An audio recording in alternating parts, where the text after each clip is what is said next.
Yo. Assalamualaikum warahmatullahi wabarakatuh. Waalaikumsalam warahmatullahi wabarakatuh. Bagaimana kabarnya anak-anak? Sehat? Baik, Ibu. Meski sudah siang, tetap harus semangat ya. Semangat, Bu. Ketua kelasnya siapa? Saya, Bu. Pimpin doa dulu ya. Baik, Bu. Kita memulai pelajaran hari ini. Mari kita membaca doa terlebih dahulu. Baca doa dimulai.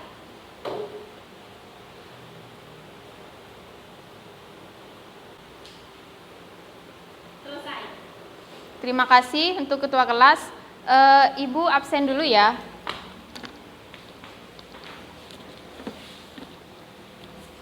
Aisyah, Eva, Adela, Ria,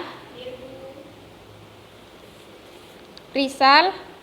Gak masuk, Bu. Oh, nggak masuk ya. Ya, Bu.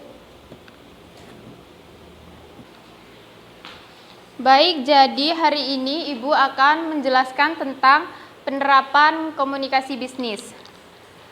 Mungkin dari kalian masih ada yang ingat tentang materi kemarin tentang komunikasi?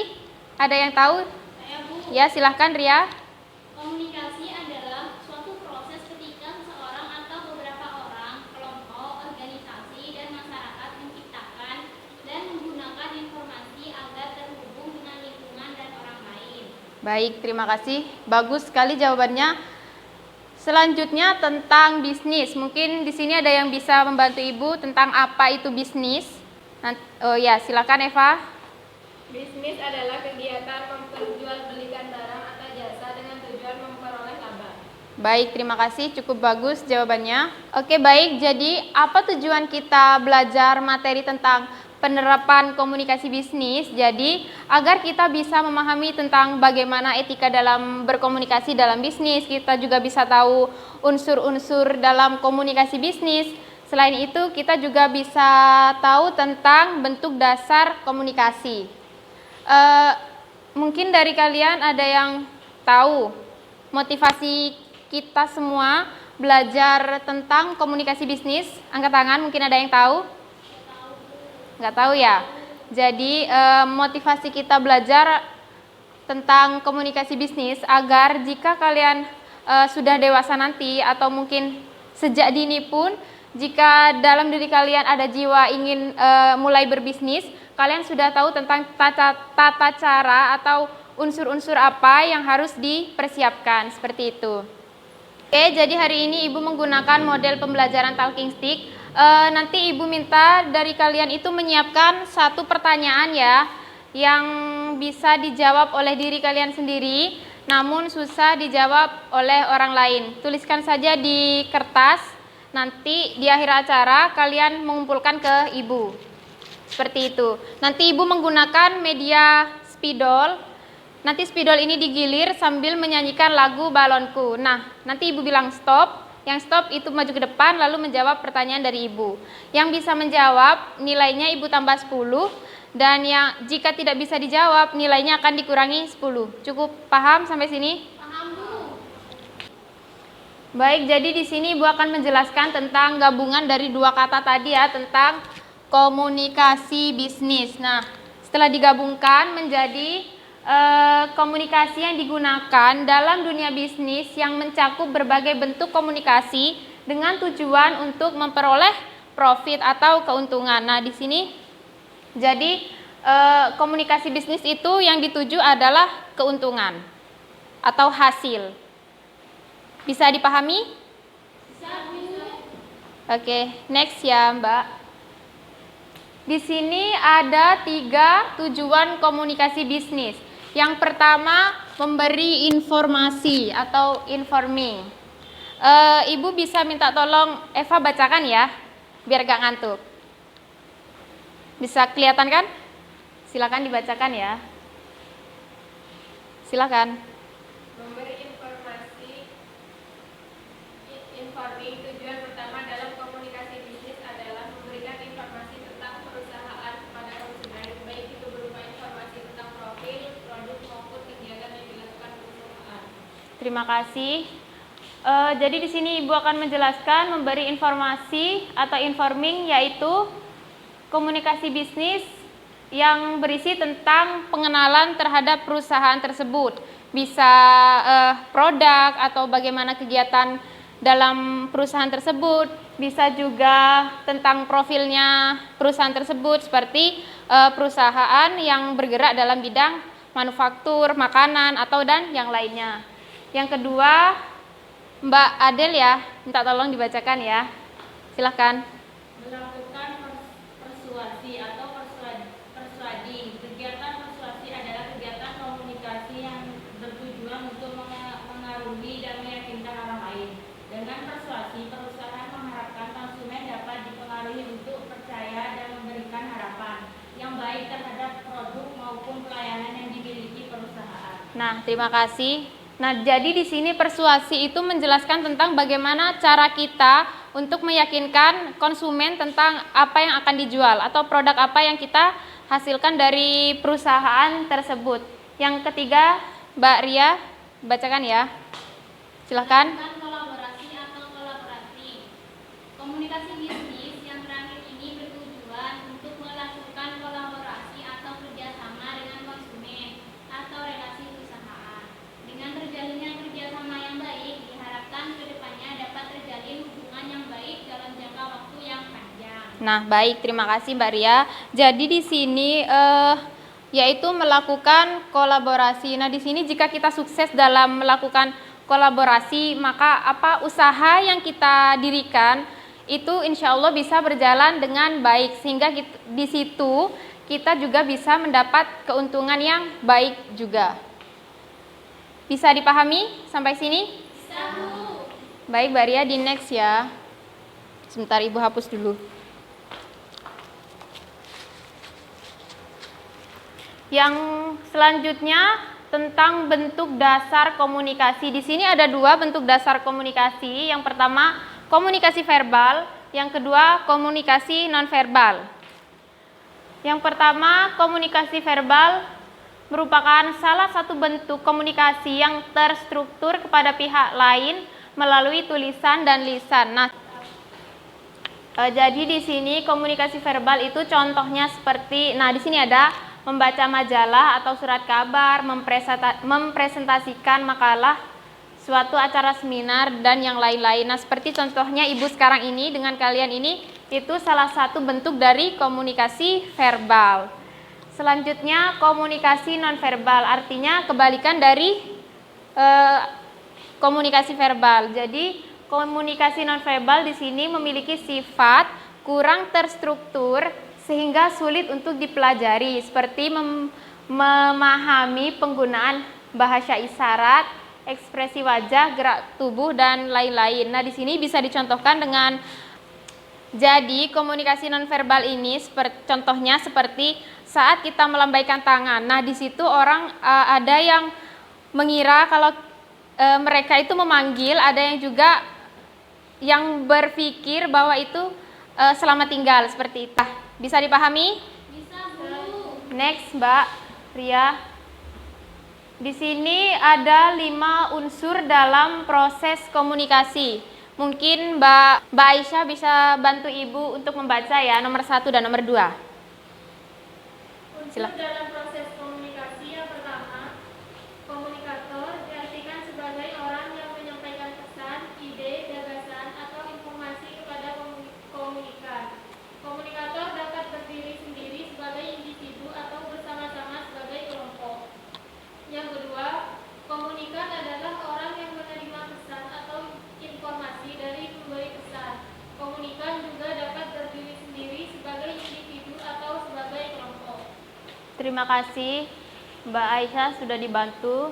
Nanti Ibu akan menjelaskan secara langsung ya, karena semua ini dari nomor 1, 2, 3, 4, 5 ini semuanya berkaitan. Yang nomor 3, 4 bisa dibantu Ibu Mbak Ria. Pesan adalah ide atau gagasan yang akan disampaikan kepada komunikan. Pesan adalah berita yang mengandung arti atau intisari berita dari komunikator yang disampaikan dalam bentuk lambang-lambang. Lambang-lambang itu dapat berupa warna, suara, sinar, gambar, bahasa sandi, tulisan, dan sebagainya. Kemudian yang keempat yaitu ada tanggapan atau respon. Adalah umpan balik dari pihak komunikan setelah menerima pesan atau berita kepada komunikator. Pesan atau berita itu oleh komunikan dipahami atau ditafsirkan sebagai dasar untuk mengambil tindakan tertentu. Baik, terima kasih Mbak Ria. Jadi dari unsur yang pertama, kedua, ketiga, keempat, kelima ini semuanya berkaitan. Harus ada komunikator, ada komunikan. Nah, sehingga tercipta apa? Pesan. Dalam pesan itu pasti ada tanggapan dari para komunikannya. Nah, setelah itu dalam proses penyampaian pesan itu tidak selalu mulus ya atau berjalan dengan keinginan. Pasti di sini terkadang ada gangguan. Contohnya seperti saat kita menyampaikan pesan kita dalam media sosial. Nah, di situ kita juga bisa mendapatkan gangguan atau kendala dari jaringan yang mungkin tidak baik seperti itu. Bisa dipahami? Yang terakhir di sini Ibu ada materi tentang etika berkomunikasi dalam bisnis. Mbak Adel bisa dibantu Ibu baca ya. Biar sudah siang jadi Ibu biar kalian aja yang aktif seperti itu. Silakan dibaca Mbak. Etika komunikasi bisnis merupakan kegiatan untuk berkomunikasi dengan baik sesuai dengan kode etik yang berlaku, baik itu di perusahaan maupun di masyarakat. Dengan komunikasi yang beretika, diharapkan terjadi suatu etika bisnis atau etika kerja yang kondusif dan nyaman, sehingga akan terjalin kerjasama yang baik dengan karyawan, pelanggan, kreditur, pemagang, usaha, dan pesaing maupun masyarakat secara luas. Jadi dalam materi etika berkomunikasi dalam bisnis ini menjelaskan tentang kode etik yang berlaku dalam berkomunikasi. Jadi di sini kita harus bisa menggunakan bahasa yang baik dan sopan, mudah dimengerti oleh komunikan. Sehingga apa? Sehingga apa yang ingin kita sampaikan bisa berjalan sesuai dengan prosedur yang sudah kita siapkan sebelumnya. Terima kasih. Mungkin dari kalian ada yang ingin bertanya tentang materi yang Ibu sampaikan dari awal sampai akhir? Ada yang ingin bertanya? Silakan Mbak Ria. Bu, saya mau bertanya. Ya, silakan. Kalau seumpamanya ya Bu ya, ada orang yang itu Bu, yang nggak bisa bicara, yang nggak bisa lihat gitu tuh Bu. Oh. Itu gimana cara berkomunikasinya? Oh, siap. Nah, terima kasih jawab pertanyaannya. Setelah ini Ibu akan menayangkan suatu video. Bisa terjawab nggak kira-kira dari pertanyaan Mbak Ria sebelumnya? Kan tadi katanya Mbak Ria nggak bisa melihat sama tidak bisa apa? Bergerak ya. Jadi mereka bisa mendengarkan secara audio. Di next, silakan di next. Ngedengerin musik kayak gitu ya Bu? Ya, bisa jadi itu salah satu contohnya. Next ya, di sini ada video.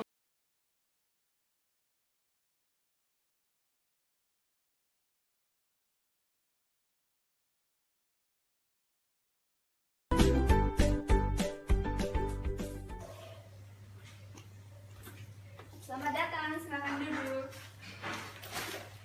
Selamat pagi Bu, selamat datang di Wijaya Tour and Travel. Ada yang bisa saya bantu? Saya mau booking tiket untuk ke Jogja tanggal 17 Juli. Sebentar ya Bu. Selamat datang di Wijaya Tour and Travel. Ada yang bisa saya bantu? Saya mau booking tiket untuk ke Jogja tanggal 17 Juli. Sebentar ya Bu, saya cek. Tujuan Jogja tanggal 17 Juni.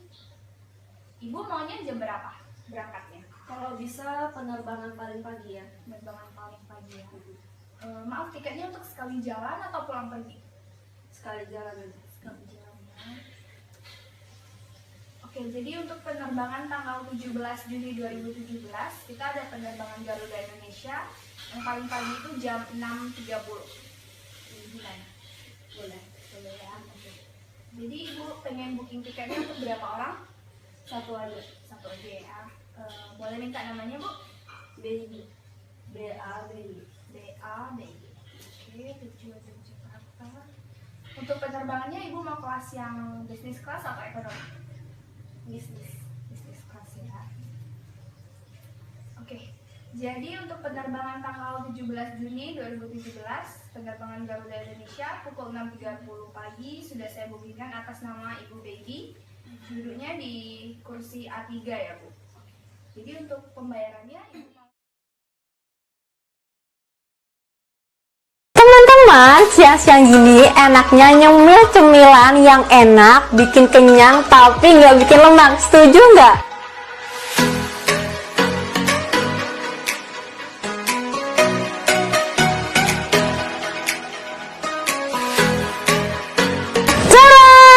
Siomay, ada sayurannya, ada telurnya, dan tanpa minyak. Biar makannya lebih enak, aku akan menggunakan salad dressing honey mustard dari Mama Suka. Kan kalau makan bisa dijadiin sebagai topping atau dipping nih, bisa dicocol, bisa juga langsung dituang. Sambil makan, aku mau ngejelasin sama kalian kalau salad dressing honey mustard dari Mama Suka ini bener-bener dibuat dengan bahan-bahan pilihan. Dia menggunakan biji mustard pilihan dengan madu premium, madu asli loh. Mama Suka menyediakan segala macam dressing sesuai kebutuhan kalian loh. Semua dari Mama Suka. Sekali coba bikin lagi. Sudah selesai bikin pertanyaannya? Mana pertanyaannya?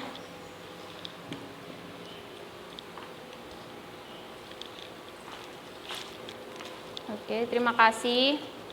Sudah ya. Sekarang kita mulai saja ya permainannya dari Mbak Ria dulu ya. Digilir ke kanan. Sampai Ibu bilang stop.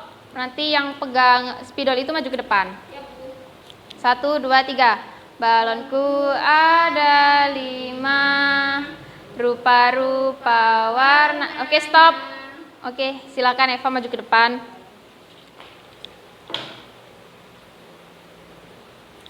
Maju ke depan sini ya. Silakan dipilih. Ya, buka. Dibacakan pertanyaan dari siapa? Pertanyaan dari Ria. Pertanyaannya, sebutkan perbedaan komunikasi verbal dan non-verbal. Silakan dijawab, bisa dijawab? Tidak bisa dijawab. Silakan Mbak Ria jawab apa jawabannya? Kalau komunikasi verbal itu terstruktur. Nah, kalau komunikasi nonverbal tidak terstruktur. Bagus. Itu jawabannya. Lain kali didengerin ya. Makanya lain kali kalau Ibu menjelaskan itu didengarkan ya. Sudah, silakan kembali ke tempat. Oke, jadi nilainya Eva, Ibu kurangi 10 ya, karena nggak bisa menjawab pertanyaan dari Ibu tadi, dari Ria. Sedangkan Ria mendapat tambahan 10, jadi 110. Begitu. Hore, beli aplaus untuk kalian hari ini, terima kasih.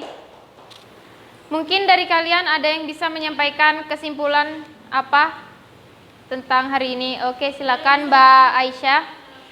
Jadi kesimpulannya pada hari ini yaitu komunikasi bisnis dijadikan sasaran utama atau tiang utama untuk memulai suatu bisnis, karena dengan berkomunikasi yang baik bisa membuat semua agenda yang telah direncanakan berjalan dengan baik sesuai kesepakatan. Nah, jawabannya sangat benar. Karena jika kita sudah paham tentang materi komunikasi bisnis ini, kita bisa menjalankan apa yang kita rencanakan sebelumnya bisa berjalan dengan baik, seperti itu. Oke, terima kasih. Ketua kelas itu ya, menyerahkan nomor WA-nya ke Ibu ya, karena Ibu ada tugas, nanti tugasnya Ibu share ke kamu bisa share ke temannya melalui grup. Ya, dikumpulin kapan, Bu? Kumpulinya minggu depan. Nggak boleh telat ya. Ya, Bu. Cukup sekian ya materi yang bisa Ibu sampaikan hari ini, kurang lebihnya Ibu mohon maaf. Wassalamualaikum warahmatullahi wabarakatuh.